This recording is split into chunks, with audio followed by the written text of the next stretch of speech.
90 రోజుల కోర్సు పూర్తి చేస్తే చాలు 100% ప్లేస్మెంట్ సపోర్ట్ తో సాఫ్ట్వేర్ జాబ్ మీ సొంతం. వెంటనే కోడ్ జ్ఞాన్ డెస్టినేషన్ ని సంప్రదించండి. నమస్కారం డాక్టర్ ఆశేష గారు. నమస్కారం. బేసిక్గా అందరూ అంటూ ఉంటారు చిన్నపిల్లలకే జ్ఞాపక శక్తి ఎక్కువగా ఉంటుందని. కానీ ఇప్పుడున్న సిచ్యువేషన్లో జ్ఞాపక శక్తి అనేది పిల్లల్లో చాలా తక్కువైంది అని చెప్తున్నారు. దానికి కారణాలు ఏంటి? మరి ఆ జ్ఞాపక శక్తిని మనం పెంచాలి అంటే మనం ఏం చేయాలి అంటారు? సో ఇప్పుడు కూడా బ్రెయిన్లో బై డిఫాల్ట్ ఎవరి యొక్క కెపాసిటీ వాళ్ళకి ముందరగానే ఫ్రేమ్ అయిపోయి ఉంటుంది. కానీ కొంతమంది దాన్ని కంప్లీట్గా యూస్ చేస్తారు, కొంతమంది యూస్ చేయరు. అయితే మనం చేసే పొరపాటు ఏంటంటే పిల్లల విషయంలో మనం ఇలా బుక్ ఓపెన్ చేసిన తర్వాత ఒక పిల్లోడికి ఒక పారాగ్రాఫ్ చదివి అది ఎగ్జామ్లో రిప్లికేట్ చేయలేకపోతే, లేకుంటే మళ్ళీ దాన్ని ఓరల్గా చెప్పలేకపోతే మర్చిపోతున్నావు, నువ్వు వస్తమాను మర్చిపోతున్నావు అని తల్లి తండ్రి, అమ్మ నాకు ఒకసారి చదువుతుంటే ఏం గుర్తుండట్లేదు, నాకు మెమరీ ఇష్యూస్ ఉన్నాయేమో అని పిల్లలు ఇలా వీటిపైన డిస్కషన్ పెంచేసుకుంటున్నారు. నిజానికి పిల్లల్లో ఇంతకు ముందులాగా only reading and writing method ఒకటే అయితే బ్రెయిన్కి నేర్చుకునే తత్వం ఎక్కువ ఉండట్లేదు. డిఫరెంట్ లెర్నింగ్ స్టైల్స్ వచ్చేసాయి.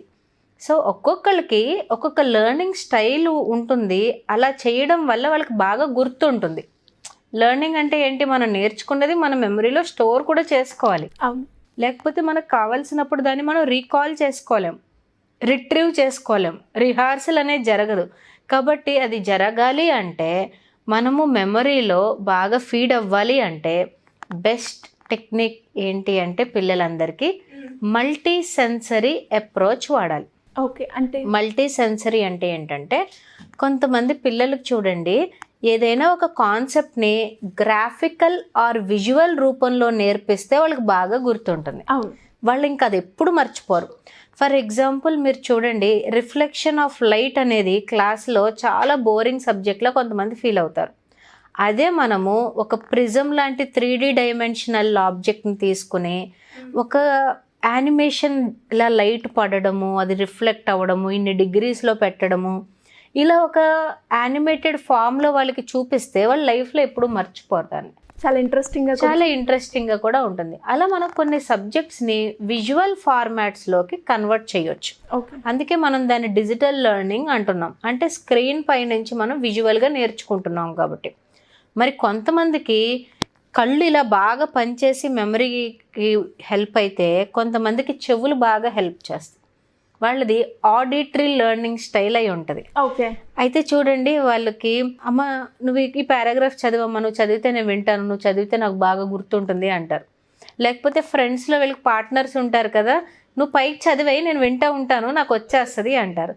ఈ ఆడిటరీ లెర్నింగ్ స్టైల్ ఉన్న పిల్లలకి క్లాస్లో కూడా టీచర్ చెప్తున్నప్పుడు బ్రెయిన్లో ఏదైతే స్టోర్ చేసుకుంటారో అదే ఎగ్జామ్లో రాసేస్తారు. అందుకే చూడండి, కొంతమంది పేరెంట్స్ అంటారు బుక్ తీయదండి, కానీ క్లాస్లో విన్నది విన్నట్టుగా మళ్ళీ రాసేయగలుగుతుంది. నేనేమంటానంటే అలా రాసేసే అమ్మాయి కదా, ఇంకొంచెం చదివితే ఇంకా బాగా మార్కులు వస్తాయి అని మేము అంటున్నాం, తను వినట్లేదు అని అంటూ ఉంటారు. నిజానికి వాళ్ళ లెర్నింగ్ స్టైల్ ఏంటి అంటే ఆడిటరీ లెర్నింగ్ స్టైల్. ఓకే. ఇంకొంతమంది ఉంటారు, ఇది జనరల్గా మన ఎడ్యుకేషన్ సిస్టంలో ఎక్కువ అడాప్ట్ చేసుకోరు. సెన్సెస్ కళ్ళు చెవులు ఎలా ఉన్నాయో ముక్కు కూడా, ఆడియో, స్మెల్. మరి ఇది ఎలాగ మనకి హెల్ప్ అవుతుంది అంటే మనం చదువుకున్న ప్రదేశాల్లో ఎప్పుడు కూడా మంచి ఫ్రాగ్రెన్స్ పెట్టుకోవడం వల్ల మన బ్రెయిన్కి రిసెప్టివిటీ ఎక్కువ అవుతూ ఉంటుంది. ఓకే. లైక్ యండమూరి వీరేంద్రనాథ్ గారు, ఆయన ఎప్పుడు కూడా పుస్తకం రాయడానికి మొదలు పెట్టేటప్పుడు కానీ, ఏదైనా ఆయన డెస్క్ దగ్గర కూర్చుని వర్క్ చేసుకునేటప్పుడు కానీ ఒక అగర్బత్తి కానీ పర్ఫ్యూమ్ కానీ రాస్తారు. అక్కడ ఎయిర్ ఫ్రెషనర్ కానీ ఆ సిచ్యువేషన్లో ఆయన యూస్ చేస్తారు. అంటే మైండ్ అది రిపీటెడ్గా అది పీల్చుకున్నప్పుడు చేసినప్పుడు yes I'm now entering in to work mode, learning mode, reading mode అని అర్థమవుతుంది. చూడండి, అందుకే కొంతమంది పిల్లల్ని మనం కూర్చునే యాంబియన్స్ ప్రాపర్గా ఉండాలి అని ఎందుకంటాము అంటే వాళ్ళు పీల్చుకునే స్మెల్ కూడా వాళ్ళకి ఇంట్రెస్ట్ ఇన్కల్కేట్ చేస్తూ ఉంటుంది. కొంచెం లైట్ స్మెల్స్ అనేవి మనం అలవాటు చేస్తూ ఉండాలి. లేకపోతే అమ్మ వంటింట్లో మంచి మటన్ ఫ్రై చేస్తుంది అనుకోండి, వీడు ఇక్కడ కూర్చొని చదువుతున్నాడు అనుకోండి, దృష్టి ఎక్కడ ఉంటుంది? మటన్ ఫ్రై మీద. అందుకని స్మెల్ అండ్ మెమరీ రికాలింగ్ కూడా చాలా ఉంటుంది. చాలామంది అంటూ ఉంటారు మ్యూజిక్ వింటూనే చదువుకుంటుందండి, పాటలు వింటూనే రాసుకుంటుందండి, పాటలు వింటూ ఎక్కువ it is also a psychological approach అండి. ఎందుకంటే ఎప్పుడైతే వాళ్ళ ఆ పాటను గుర్తు తెచ్చుకుంటారో ఈ కాన్సెప్ట్ గుర్తొస్తుందంట. సో బై ప్యాటర్న్ వైజ్గా కూడా అది మెమరీలో స్టోర్ అవుతూ ఉంటుందంట.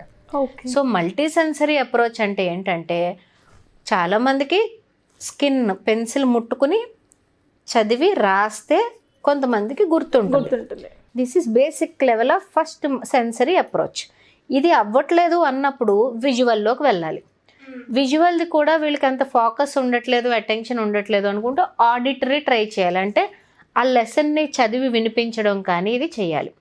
తర్వాత ఈ ఆడియో అనేది స్మెల్ కూడా బాగా యూస్ అవుతుంది. ఇంకొకటి మనం బాగా చెప్పుకుంటాం, బాగా గుర్తుండాలి అంటే రీడ్ అవుట్ లౌడ్ టెక్నిక్ అని చెప్తాం. ఒకటి మనం చదువుకునేటప్పుడు పైకి గట్టిగా ఎప్పుడైతే చదువుతామో మనం ఒక విషయాన్ని చూస్తూ చదువుతున్నాం అంటే విజువల్ వర్క్ అవుతుంది, కళ్ళు యాక్సెప్ట్ చేస్తున్నాయి, చెవులు మనం చెప్పేది మళ్ళీ విని చెవులోకి వెళుతుంది, ఆడిటరీ వర్కౌట్ చేస్తుంది. ఎప్పుడైతే ఒక హ్యాండ్ని ఆ ఫింగర్స్ పైన కదుపుతూ చూపిస్తూ ఉంటామో మన ఫింగర్ సెన్సరీ టచ్ కూడా అక్కడ ఉంటుంది, మన ఓకల్లో నుంచి కూడా ఆ మాట వస్తూ ఉంటుంది. కాబట్టి ఇదొక మల్టీ సెన్సరీ అప్రోచ్ అనమాట. అందుకని read out loud, read while you right are right while you read అనే టెక్నిక్స్ చెప్తూ ఉంటాము. అలాగే పిల్లల్లో మెమరీ బూస్ట్ అవ్వాలి అంటే ఎప్పుడు కూడా first and foremost proper brain exercise ఉండాలి. ఓకే. బ్రెయిన్కి ఎక్సర్సైజ్ ఏంటి అని అడగొచ్చు. అవును. ఎందుకు అంటే బ్రెయిన్లో left hemisphere, right hemisphere 2 parts అండి.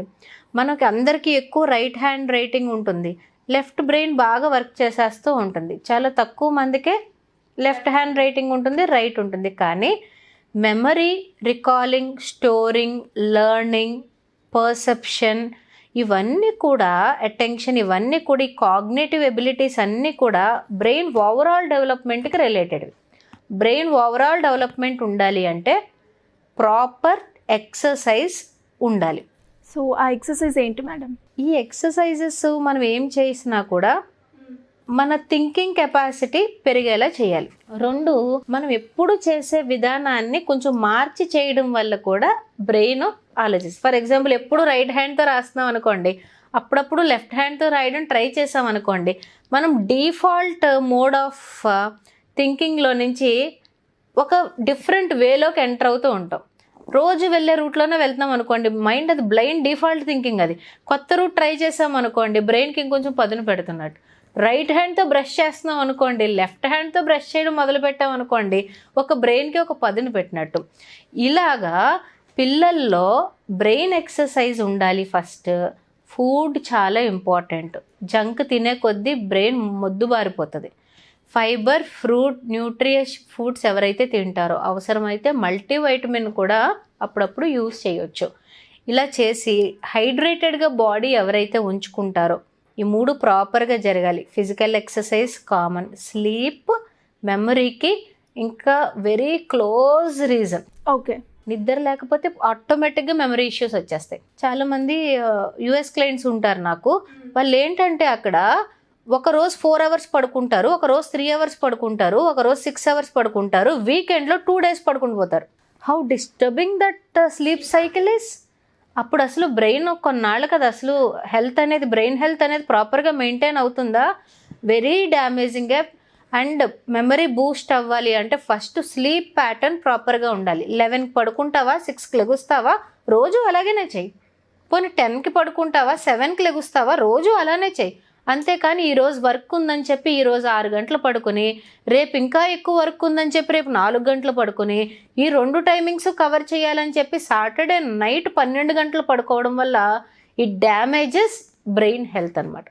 మెమరీ తక్కువైపోవడానికి, ఫ్లక్టేషన్స్ రావడానికి, మర్చిపోవడానికి, స్పాంటానియస్ తగ్గిపోవడానికి కారణం స్లీప్. ప్రాపర్ స్లీప్ అనేది ఉంటే ఎప్పుడు కూడా బ్రెయిన్ యాక్టివ్గా పనిచేస్తుంది. Thank you madam, thank you so much. Thank you అండి.